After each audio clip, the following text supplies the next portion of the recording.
Oi, gente! Sejam bem-vindos de volta ao nosso canal. Hoje com o quadro Andréia Moraes Ensina. É isso aí! Vai ter aula nova aqui no canal. Se você ainda não é inscrito, aproveita e se inscreve. Não deixe de dar um like, de fazer seu comentário e de divulgar o nosso canal para que esse conhecimento possa chegar a muitas pessoas. Por isso, roda a vinheta e chama no galope, porque tem aula nova no canal.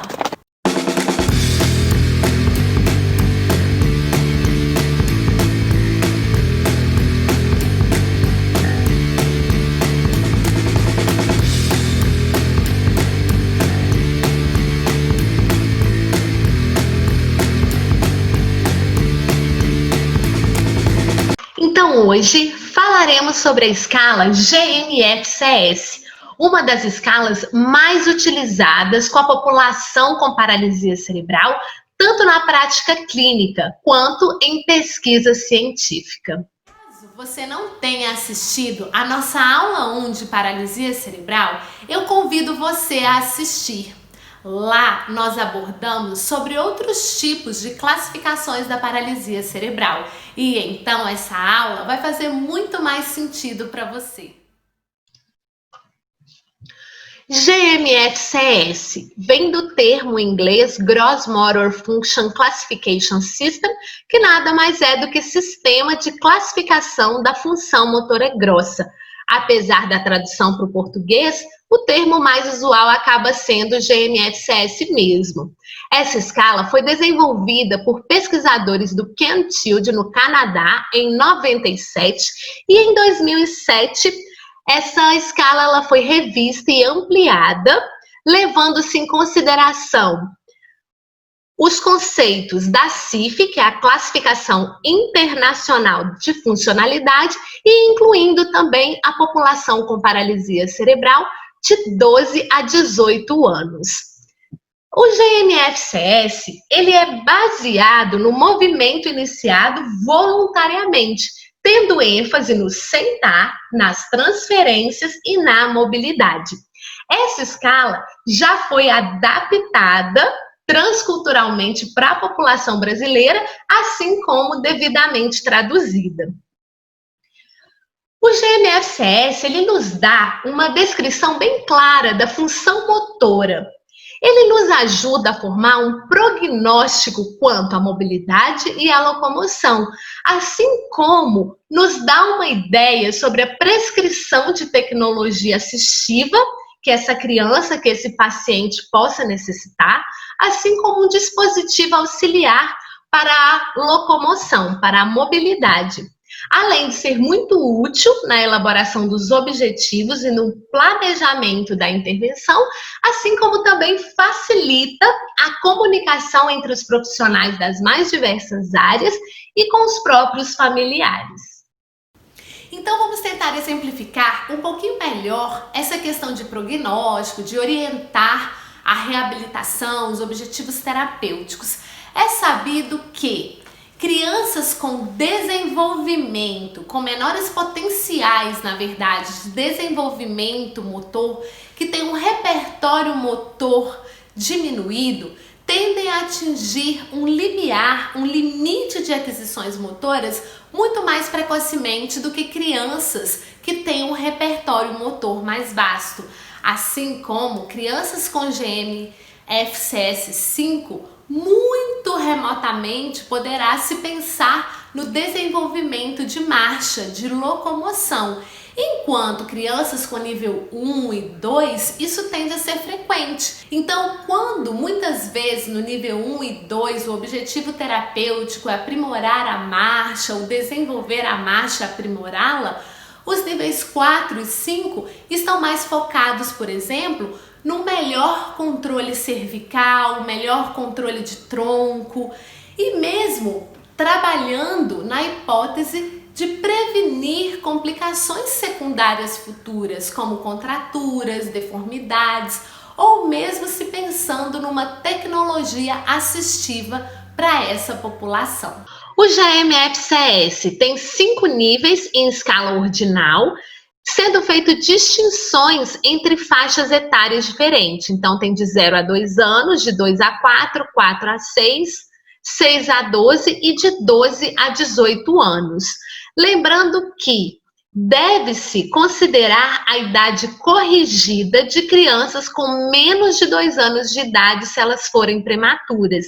Então, se por um acaso você não sabe corrigir a idade de crianças prematuras, nós abordaremos isso em aulas futuras, porque isso é muito importante. Quando a gente estuda o desenvolvimento motor de crianças prematuras, a gente tem que utilizar para isso a idade corrigida. O GMFCS também tem uma relativa estabilidade dos níveis. O que isso quer dizer? Que dificilmente uma criança classificada num nível, ela modifica esse nível. Isso pode acontecer? Pode. Mas é frequente? Não. Se eu quero acompanhar, por exemplo, a efetividade, a eficácia da minha intervenção para a população com paralisia cerebral, existem outras escalas que a gente vai abordar posteriormente que vai me permitir esse tipo de análise.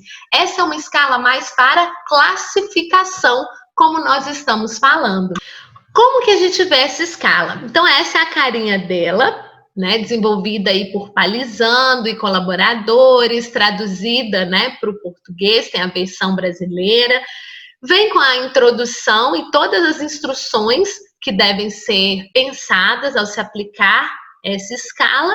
E aí sim, eles definem o que é um andador de apoio corporal, o que é uma assistência física, o que é ser transportado. E essa é a tabelinha que a gente pensa de uma maneira geral. Claro que uma criança de 0 a 2 anos, eu não vou pensar, de repente, em andar sem limitações, mas de maneira geral. O nível 1 é aquele paciente que anda sem limitações, o nível 2 anda com limitações, o 3 anda utilizando um dispositivo manual de mobilidade, o 4 já necessita dessa mobilidade motorizada, o 5 ele é literalmente transportado por alguém em uma cadeira de rodas. Então, eu tenho um paciente, a partir da idade dele, eu venho na escala e vejo em qual nível ele se enquadra melhor. Vamos falar então para exemplificar do GMFCS de 6 a 12 anos, que inclusive tem sido verificado que é aquele que tem maior reprodutibilidade. O que é o nível 1? São aquelas crianças que conseguem caminhar em casa, na escola, tanto em espaços externos quanto na comunidade, conseguem subir e descer escadas sem o auxílio de um corrimão e têm habilidades motoras grossas, como correr, saltar. Vocês vão perguntar, uai, professora, então qual a dificuldade? A dificuldade está num déficit de equilíbrio, num déficit de coordenação motora, realizando, de repente, com uma velocidade um pouco menor, mas são crianças que têm um bom repertório motor e um bom desenvolvimento. Crianças nível 2 caminham na maioria dos ambientes, mas começam a ter um pouco mais de dificuldade, por exemplo, para subir e descer escada, necessitando de um corrimão. Apresentam dificuldade em caminhar por longas distâncias ou quando o terreno é irregular, ou de repente para caminhar e segurar uma caixa, por exemplo, ao mesmo tempo em que caminha. Podem necessitar de uma assistência física em um ambiente externo ou na comunidade e tem já um déficit de coordenação motora para habilidades motoras grossas, como correr e pular. O nível 3 anda utilizando um dispositivo manual de mobilidade na maioria dos espaços internos. Para subir dessa escada, além de um corrimão, precisa da supervisão ou de uma assistência física de uma outra pessoa. E quando se movem por longas distâncias, elas precisam utilizar uma cadeira de rodas. O nível 4 são crianças que apresentam a necessidade de utilizar métodos de mobilidade, requerendo uma assistência física ou uma cadeira de rodas motorizadas, ou mesmo serem transportadas por alguém utilizando uma cadeira de rodas na maioria dos ambientes. E quando elas são posicionadas, elas podem utilizar sim um andador de apoio corporal em locais que necessitem um deslocamento menor, como em casa, na escola. O nível 5 são crianças que necessitam se transportar em uma cadeira de rodas manual em todos os ambientes, tem limitação na habilidade de manter posturas antigravitacionais de cabeça, de tronco, dificuldade em controlar os movimentos de perna, de braços, e aí a tecnologia assistiva ela é necessária para melhorar o alinhamento de cabeça, o ato de sentar, levantar, mobilidade, mas muitas vezes, mesmo com a tecnologia assistiva, essas limitações não são completamente compensadas. Para finalizar, vou deixar aqui sugestões de leituras para vocês. Então, tem esse artigo que mostra como foi feita a adaptação transcultural para o Brasil do sistema de classificação da função motora grossa. Outro artigo bem legal em português é uma revisão de literatura sobre a aplicabilidade do GMFCS. Deixo também 2 artigos de ecoterapia, um em português, onde eles fizeram a análise de 8 casos clínicos, e aí eles utilizaram o teste GMFM para avaliar a função motora grossa, mas para classificar as crianças usaram o GMFCS. E por fim, um artigo bem atual, muito legal, publicado em 2019, aonde eles analisam os fatores que influenciam os desfechos motores a partir da prática da ecoterapia em crianças com paralisia cerebral. Aqui estão as referências utilizadas na aula de hoje.